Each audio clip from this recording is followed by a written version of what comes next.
Okay, let's talk about one of the most important aspects of your product, and that's your product's packaging. Throughout my 30 years in the product business, I saw improper or ineffective packaging cause many products to fail. Consumers, retail chain buyers, and reality changers will all derive a perceived value about your product from your packaging.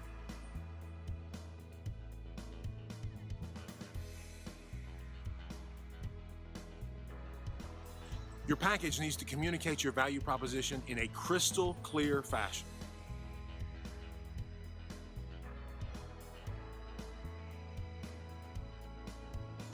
Have you ever purchased a new iPhone from Apple? Did you know that the box that it comes in was designed and patented by Steve Jobs himself? Opening a new MacBook or a new iPhone is an experience. The product is an experience, but so is the package. The lid lifts off of the box and goes back on perfectly. The boxes are extremely well constructed and cause anticipation to grow that you've made a good purchase decision with Apple. If the package you've created sucks, if it's cheap and flimsy, if it's a pain to open, then your customer's dissatisfaction level rises before they've even used your product.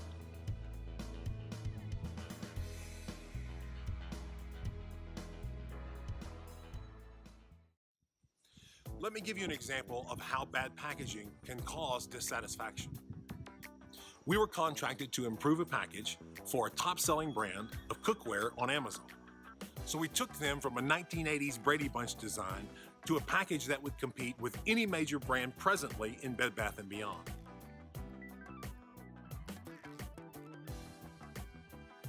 What happened? More sales, less returns. Why? Customer confidence increased. Here's another example of some flat panel wall mounts where we dramatically improved the packaging.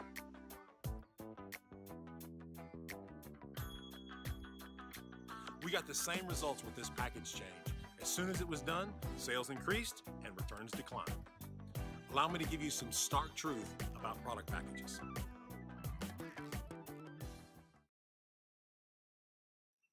You, in all likelihood, are not a packaging expert. Maybe you're a product inventor. Maybe you're a fabulous chef. Maybe you're a fashion designer. The question is, how many successful products have you placed at major retail? A few extra dollars spent on a quality package can mean tens of thousands of dollars of extra sales at retail. Do you think the Pringles chip can isn't important? Or the Toblerone candy bar box? How about the classic Coke glass bottle? Or the Kleenex box? Is there any gift box more famous than the Tiffany & Company gift box? Or how about the Ben & Jerry's ice cream container? Was that an important marketing tool? Think about Amazon's delivery box that is in front of millions of people's doors every day, or McDonald's Happy Meal box, which millions of kids can't wait to buy. Do you see how when I mention each one of these, the image pops right into your head? My point is, your product package really matters.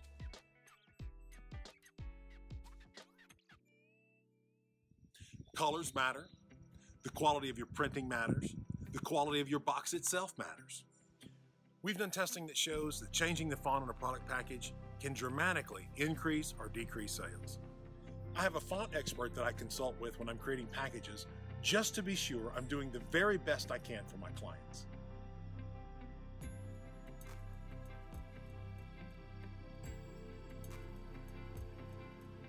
The amount of information you put on your product package is really important as well. Too much information and your product looks cheap. Too little information and you aren't conveying your value proposition. Back to my point, you are not a packaging expert. Neither is your brother-in-law and neither is your cousin. They're a great graphic artist, you say. So what? That isn't a packaging expert. At the end of the day, you're going to have to compete with what's already in the market. Companies with an entire graphics department are companies that have the resources to hire top performers on contract. And so how do you win? Outsourcing. There are plenty of websites where you can find experts who have experience with product packaging. Work in conjunction with a manufacturer's rep that has already placed products like yours in the market, along with a product packaging expert that you've outsourced.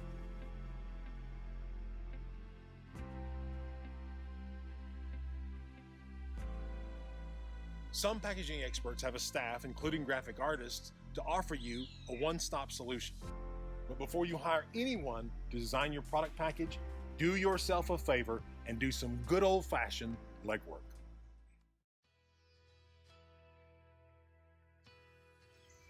I've designed or been the project leader for more than 50 different packages in the housewares industry.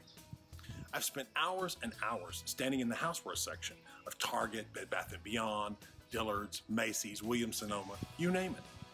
When I used to be president and EVP of manufacturing companies, I used to take my entire creative department on field trips to department and discount stores. And why would I do that? To figure out who and what is the best of the best, who is my competition, and what is the best package. There are three types of brands in the world: A, B, and C. A brands are names that everyone recognizes, like Apple, Sony, Samsung, Microsoft, etc. These are household names.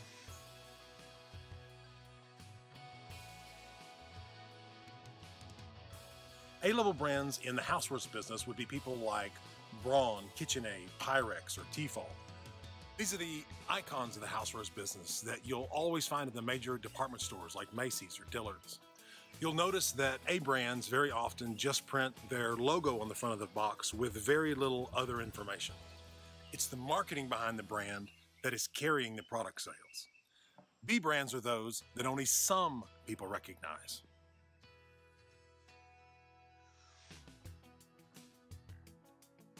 In the housewares industry, B-level brands would be companies like Sunbeam, Revere, Rachel Ray, Martha Stewart, or Tramontina. These brands are normally in discount stores like Walmart or Target. Manufacturers of B brands spend considerably less on marketing than those of A brands.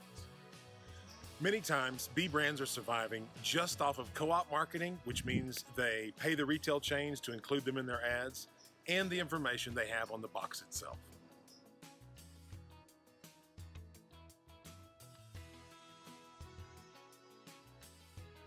This makes it necessary to put more of the value proposition on the packaging. C brands are everything else. Stuff that most people have never heard of, all the way down to the cheapest imported items.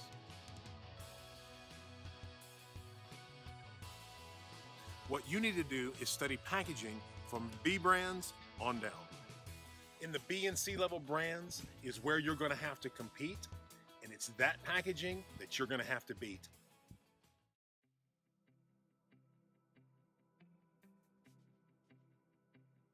You aren't Apple, Braun, or Sony. You can't just print your logo on something and everybody already knows who you are.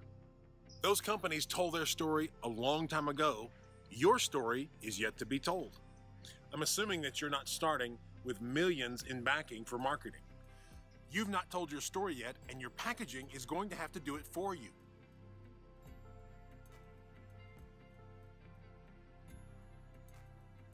When you do your packaging research, you need to visit at least 10 stores. You need to see what's out there, old and new. Find the packages that appeal to you most and what you think will appeal to your end user. Use your cell phone and take good, clear pictures of those packages, then print them out, put them up on the wall in your environment where you'll see them as many times a day as you can. As thoughts come to mind about these products that you've put up on the wall, either positive or negative, write them on a Post-it note and stick them on top of the photo so you won't forget.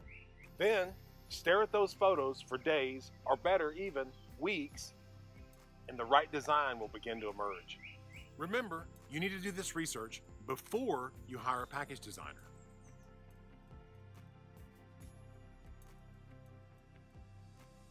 It's easier than you think to beat the big brands. Older companies are sloppy. They rest on their laurels and sometimes don't change their packaging or branding for decades. I was hired to create, quote unquote, the best sporting goods package in the industry. So you know what I did first? Research.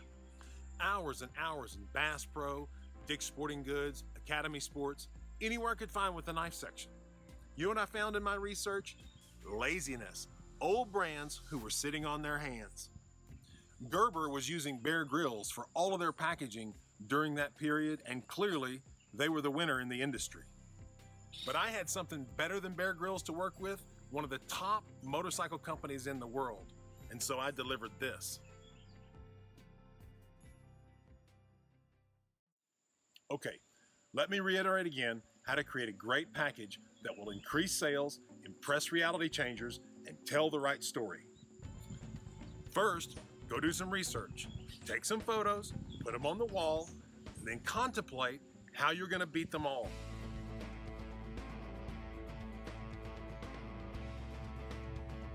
Second, find a manufacturer's rep who has already placed product in the market and ask them to consult with you about your package.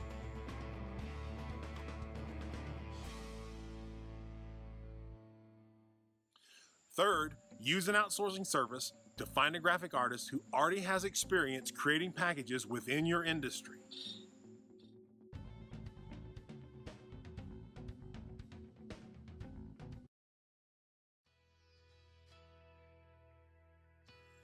Your logo is very important as well, and I could do a couple of videos just talking about what a good logo looks like.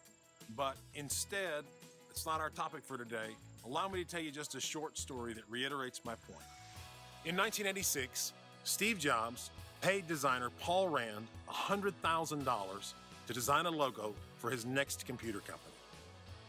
Paul Rand is famous for designing logos for UPS, IBM, Westinghouse, and ABC, among others.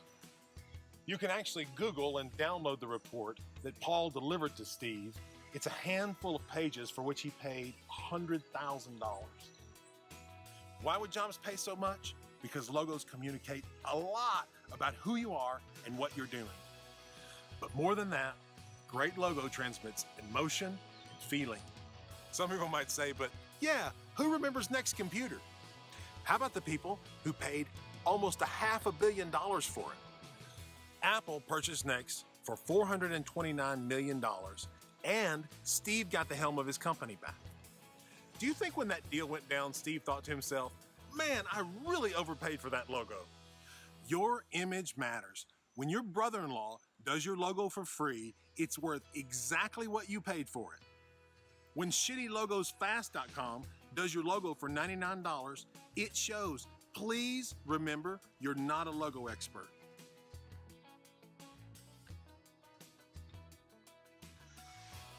Any good logo designer has studied 1,000 times more logos than you have. They've researched something that you don't want to research. Let them do their job. For most people, a great logo would cost between $1,000 and $2,500. And what if you really become successful? What if you get national placement or international placement? Do you really want to be changing your logo? So here's my best advice about your logo. Number one, don't be cheap. And number two, make it iconic.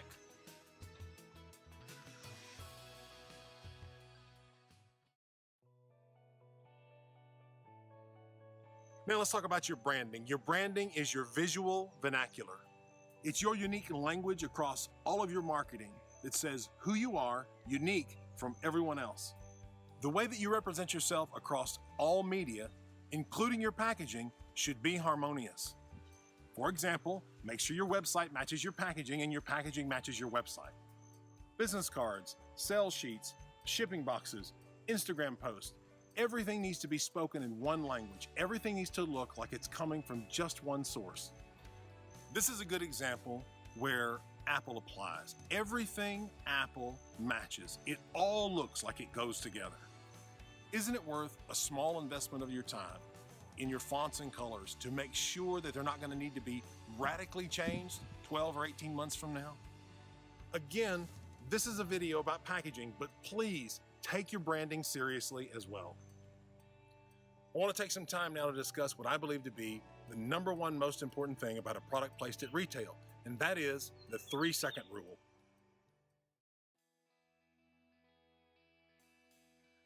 Most consumers, when they enter a retail store, have at least somewhat of a plan of what they intend to purchase. They don't stand in the aisle, meticulously examining each item to see if they're interested. Here's the truth. If a customer's eyes just happen to pass your package on the shelf, you're going to have 3 seconds to draw them in, and that is the 3-second rule. If you followed my advice, you've had an expert put his or her stamp of approval on your value proposition, and it's on your package. But that doesn't mean that anyone is going to take their time to read it. You must attract the consumer, and you do this through a persuasion statement or statements on the front of your package.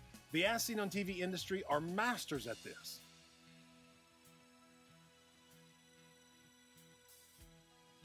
Go to a store with a lot of As Seen on TV, like Bed Bath & Beyond, Walgreens, or Target. Look at what catches your attention on those packages first. This is the persuasion tactic. In less than 3 seconds, the persuasion tactic or statement draws you in and hopefully gets you to read the package and therefore the value proposition.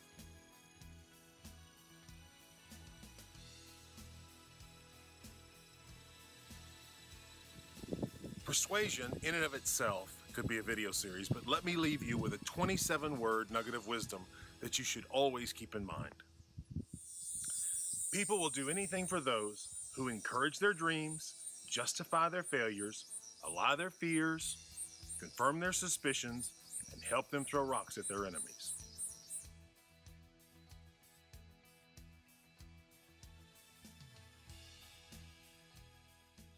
If you got an order from a major chain store today, do you know where they would place you in the store? Most retail chains operate with what are called planograms. A planogram is used to allocate each and every square inch of available shelf space, hanging space in a store months and months ahead of when a product is launched. Planogram graphics are considered private information by the retail chains, and so I don't have an example here. But please take a moment and do a search on Google Images for planograms so you'll have an idea of what it is we're talking about in this part of the video.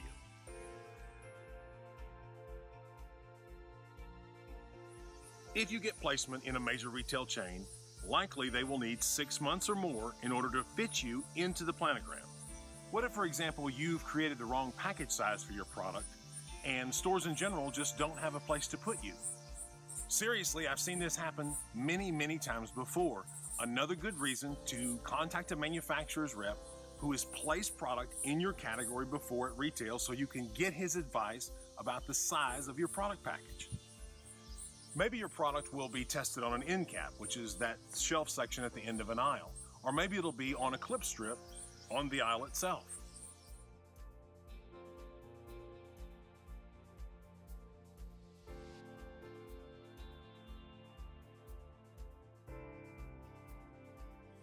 Maybe your package needs to be a plastic clamshell so it shows the contents inside.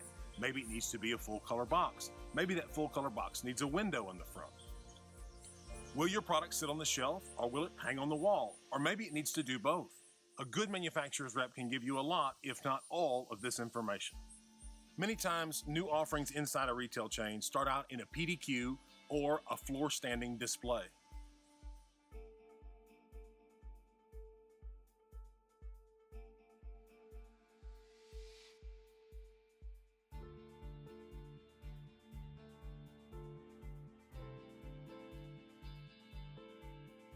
Many As Seen on TV products start out this way in a promotional area in the store, on an end cap, on a clip strip, in a PDQ display, or in a floor standing display.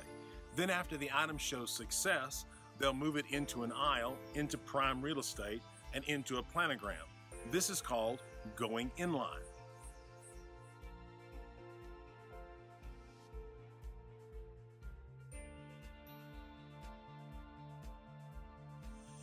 In our last video, I talked to you about the eco-friendly laundry product that costs 1/3 of what detergent costs. That company expected, because they had such a revolutionary product, that space would be made for them in the laundry section of major retail stores. Are you kidding me? Not only is the space in the laundry section completely full, but sometimes major brands like Tide or All pay for special placement in that section. Let me say this to you again. You need to know where your product is going to go.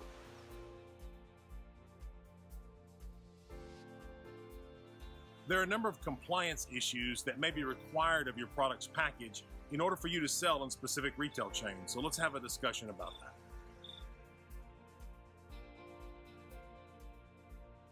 For example, you must have a registered UPC code that scans well. Larger stores will penalize you if your UPC code doesn't scan correctly. They do this by deducting funds from your invoice before they pay you. This is called a chargeback.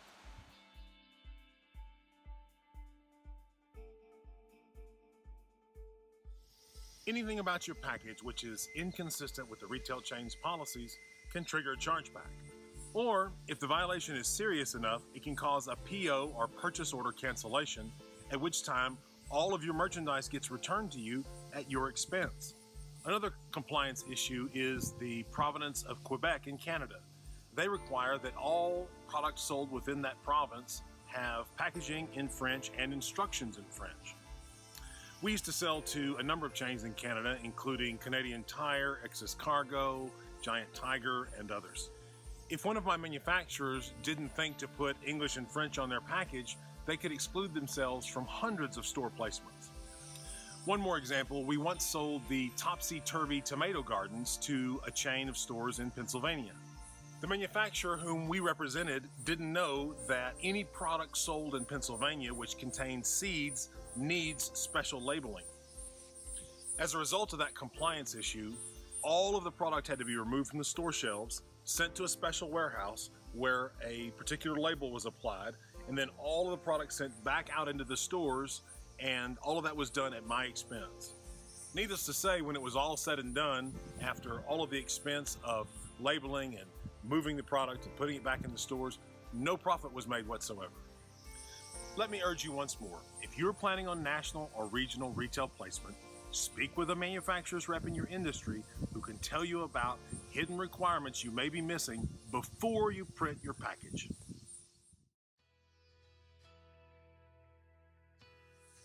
Many people's products are going to include an instruction guide, so let's talk about that for just a moment. People like to make fun of the instruction guides that come with all the products from IKEA, but the truth is, they really work. I've had occasion in my day to put together many ready-to-assemble furniture items, and of all of the different manufacturers, IKEA's instructions are the best. For most manufacturers, and this includes the big companies, the instruction guide is an afterthought. Think for a moment about instruction guides that you've pulled out of a package in the past. All in black and white, hard to understand, small print, broken English, no diagrams, no contact information if you have a problem. The fact is, most people will never look at an instruction guide if they can figure it out on their own. People go to an instruction guide when they're having an issue, a challenge, a problem.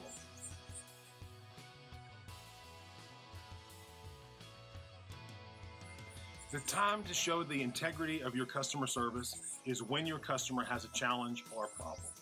Put a little extra time and resources in your instruction guide and make it user-friendly. Write it as if you're writing it to a friend.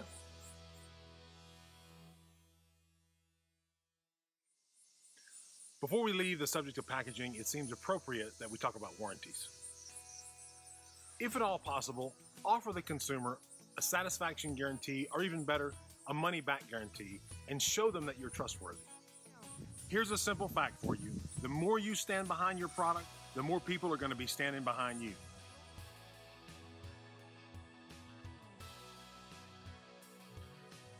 A lot of manufacturers don't include their contact information in the instruction manual or on the package, and they do this to not be bothered by the consumer. But don't run from the consumer. What you're doing is you're hiding from future business. In this retail environment, you won't be able to avoid your clients. Customer service has become paramount. The truth is, the manufacturers that are winning in today's retail environment are those who offer superior customer service.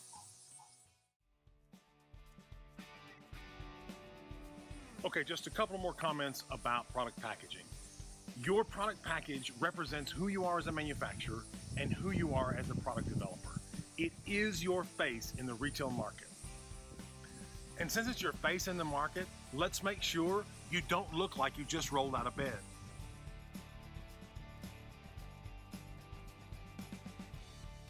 Okay, I'm hoping you paid attention, but let's go over once more the main takeaways from this video.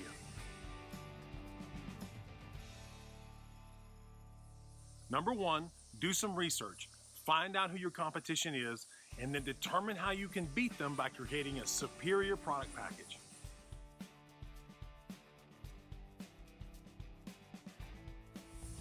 Number two, Consult with a manufacturer's rep in your industry about all aspects of your product package, from graphic design to compliance issues.